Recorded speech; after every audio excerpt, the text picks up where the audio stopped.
दरअसल इजराइल ने भारत को लेकर के एक छोटी सी मिस्टेक क्या की। इजराइल इस चीज़ की भरपाई इस तरीके से करेगा, इस बात का अंदाज़ा किसी को नहीं था।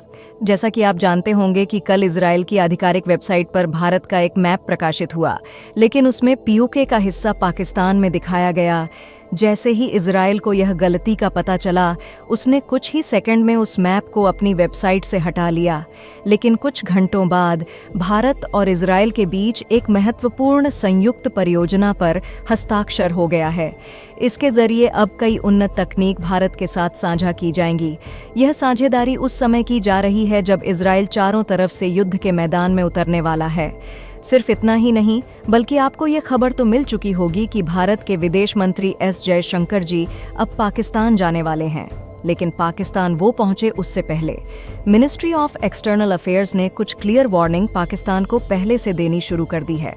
आइए आज के इस वीडियो में हम आपको 5 महत्वपूर्ण अंतर्राष्ट्रीय खबरें बताएंगे जो आपके लिए जानना जरूरी हैं। कृपया पूरा वीडियो देखें। अगर आपको हमारी यह सीरीज पसंद आ रही है तो वीडियो को लाइक करें और चैनल को सब्सक्राइब करना न भूलें। तो भारत और इजराइल के बीच हुए एक इम्पॉर्टेंट कॉन्टैक्ट की बात की जाए तो भारत की जानी मानी और सबसे बड़ी इलेक्ट्रॉनिक पीएसयू, जिसे हम भारत इलेक्ट्रॉनिक्स लिमिटेड के नाम से जानते हैं, इन्होंने इजराइल की आईएआई, जिसे इजराइल एरोस्पेस इंडस्ट्री के नाम से जाना जाता है, इन दोनों ही कंपनियों के बीच में एक इम्पॉर्टेंट जॉइंट वेंचर फाइनलाइज किया गया है। इस जॉइंट वेंचर को इसीलिए सेटअप किया गया ताकि ये दोनों ही कंपनियां मिलकर के आपस में टेक्नोलॉजी शेयर करें, और वो सभी टेक्नोलॉजी आपस में शेयर की जाएंगी जो कि डिफेंस एंड सिक्योरिटी के लिए बहुत ही ज़्यादा इम्पॉर्टेंट है। और यहाँ पर वो सारी टेक्नोलॉजी शेयर की जानी है जो कि आज के दौर की एडवांस्ड टेक्नोलॉजी है। साथ ही साथ यहाँ पर कई प्रकार के एडवांस्ड रडार सिस्टम भी तैयार किए जाएंगे भारत और इजराइल की हेल्प लेकर के। और इस समय ये कॉन्ट्रैक्ट भारत के लिए इतना ज़्यादा इम्पॉर्टेंट है जिसकी कल्पना भी आप नहीं कर सकते। उससे पहले अगर हम डिटेल्स की बात करें तो इस कॉन्ट्रैक्ट में स्मॉल ड्रोन, बड़े ड्रोन्स, रडार सिस्टम और अलग अलग प्रकार के इलेक्ट्रॉनिक्स तैयार किए जाएंगे जिन्हें किसी भी हथियार में इस्तेमाल किया जा सकता है। इसके अलावा डोमेस्टिक मैन्युफैक्चरिंग को बढ़ावा देने के लिए मेक इन इंडिया पहल के साथ ये प्रोजेक्ट आगे बढ़ेगा। यानी कि इजराइल जो भी चीज़ डेवलप करेगा उसकी या तो टेक्नोलॉजी भारत के साथ शेयर की जाएगी, या फिर उस पर्टिकुलर टेक्नोलॉजी के डेवलपमेंट होने के बाद जब मैन्युफैक्चरिंग स्टेज पर ले जाया जाएगा तो वहाँ पर जो कंपोनेंट्स इस्तेमाल होंगे वो भारत से सोर्स किए जाएंगे, और अराउंड 70% ऑफ डोमेस्टिक कंपोनेंट का यहाँ पर इस्तेमाल होना है। जहाँ इजराइल की एरोस्पेस कंपनी एक ऐसी कंपनी है जो रडार सिस्टम बनाने में काफ़ी ज़्यादा एडवांस्ड कंपनी मानी जाती है, और इजराइल अपने इन रडार का ही इस्तेमाल करते हुए आज एडवांस्ड आयरन डोम लेजर बीम जैसे टेक्नोलॉजी डेवलप कर चुका है। और अब भारत के अंदर भी इसी तरह की टेक्नोलॉजी डेवलप की जा रही है, क्योंकि कब तक हम रशिया से S-4 और अलग अलग देशों से इंपोर्ट करके मोटा खर्चा करते रहेंगे। तो अगर लॉन्ग रेंज वाले रडार सिस्टम भारत के पास मौजूद होंगे तो इस तरीके के एयर डिफेंस सिस्टम बना पाना हमारे लिए काफ़ी ज़्यादा आसान हो जाएगा। साल 2022 और 23 में भारत और इजराइल के बीच में करीब 35 बिलियन US$ का ट्रेड किया गया है डिफेंस इंडस्ट्री में, और आगे चलकर ये बढ़ने वाला है। बाकी आपको मानना पड़ेगा इजराइल की दोस्ती को लेकर के काफ़ी ज़्यादा स्ट्रैंग है इस समय, जहां पर इजराइल पूरी तरीके से फंसा हुआ है और भारत के साथ इस तरीके के एग्रीमेंट बताते हैं कि भारत को लेकर के कितने ज़्यादा सपोर्टिव हैं। बाकी आपकी जो भी राय है कमेंट में ज़रूर बताइएगा। नेक्स्ट इम्पॉर्टेंट बेल्ट की बात की जाए तो ये खबर आपको मिल चुकी होगी। भारत के विदेश मंत्री एस जयशंकर जी 15 और 16 अक्टूबर को पाकिस्तान जाने वाले हैं। पाकिस्तान में SCO समिट होने वाली है, जहां पर वैसे तो प्रधानमंत्री मोदी जी को इनवाइट किया गया था, लेकिन प्रधानमंत्री जी का पाकिस्तान जाना शायद एक काफ़ी बड़ी बात बन जाती, इसलिए PM ने इस चीज़ को स्किप किया और विदेश मंत्री SCO समिट में जा रहे हैं। वैसे तो इस समय जियोपॉलिटिकल सिचुएशन काफ़ी ज़्यादा चेंज हो चुकी है, क्योंकि जब PM मोदी को पाकिस्तान ने इनवाइट किया था तब स्टेटमेंट दिया गया था कि पाकिस्तान से बातचीत करने का समय जा चुका है। लेकिन अब भारत के सामने कई ऐसी कंडीशंस आ चुकी हैं कि हमें यहाँ जाना पड़ रहा है, क्योंकि SCO संगठन एक ऐसा संगठन है जो कि पश्चिमी देशों की अकड़ को तोड़ने के लिए काम कर रहा है। लेकिन पाकिस्तान को ये लगा कि भारत के विदेश मंत्री एस जयशंकर इनके देश में आने वाले हैं, तो शायद ये अपने एजेंडा को और ज्यादा बढ़ा पाएंगे। इसी चीज को लेकर के भारत के विदेश मंत्रालय ने साफ शब्दों में कह दिया है कि पाकिस्तान खुश ना हो। भारत का एजेंडा साफ है पाकिस्तान को लेकर के, और ये बात सिर्फ भारत के एक्सपर्ट्स नहीं बल्कि कई अमेरिकी एक्सपर्ट्स ने भी इस बात का खुलासा करना शुरू कर दिया है। आपको बता दें, भारतीय विदेश मंत्री पाकिस्तान दौरे पर अमेरिकी एक्सपर्ट जिनका नाम है माइकल कोलमैन, इन्होंने अपनी राय दी है।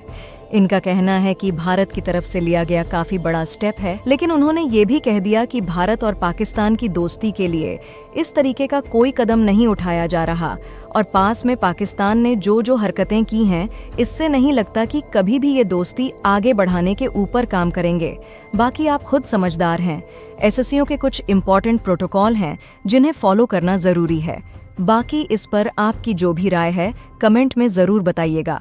नेक्स्ट इंपॉर्टेंट अपडेट की बात की जाए तो ये मिडिल ईस्ट से सामने निकल कर आ रही है, जहां पर इस समय पूरी दुनिया की नज़र इजराइल और ईरान पर है, जहां ऑलरेडी यूएस के अंदर जो बाइडेन गवर्नमेंट ने अनाउंसमेंट कर दी है कि इजराइल के साथ पूरी तरीके से खड़े रहेंगे। लेकिन अगर इजराइल की तरफ से ईरान के ऑनेल फील्ड ऑनेल रिफाइनरी के ऊपर अटैक किया जाएगा तो हम इस चीज़ का सपोर्ट नहीं करते हैं, और ईरान के पास जो न्यूक्लियर फैसिलिटी है वहाँ पर भी अटैक किया जाता है, तो हम इस चीज़ का सपोर्ट नहीं करेंगे, क्योंकि इससे दुनिया में काफ़ी बड़ी तबाही देखने को मिल सकती है। अगर ईरान के ऊपर अटैक हुआ, अगर न्यूक्लियर पर भी अटैक देखने को मिलता है, तो इससे बहुत बड़े एरिया पर इम्पैक्ट नहीं पड़ने वाला है, लेकिन इसके बावजूद भी इसका इम्पैक्ट ऑयल मार्केट पर पड़ेगा। और इस खबर के सामने आते ही अगर आप इंडियन स्टॉक मार्केट को फॉलो करेंगे तो पाएंगे कि अब तक करीब 10 लाख करोड़ रुपए का नुकसान हो चुका है।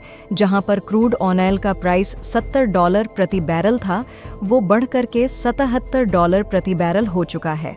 और अगर इजराइल ऑफिशियली अटैक कर देता है ईरान के ऑयल फील्ड और तेल रिफाइनरी पर, तो ये प्राइस $100 के भी पार चला जाएगा, और डेफिनेटली इससे भारत को नुकसान होगा, क्योंकि भारत अपनी तेल ज़रूरतों का करीब 35% हिस्सा इंपोर्ट करके पूरा करता है।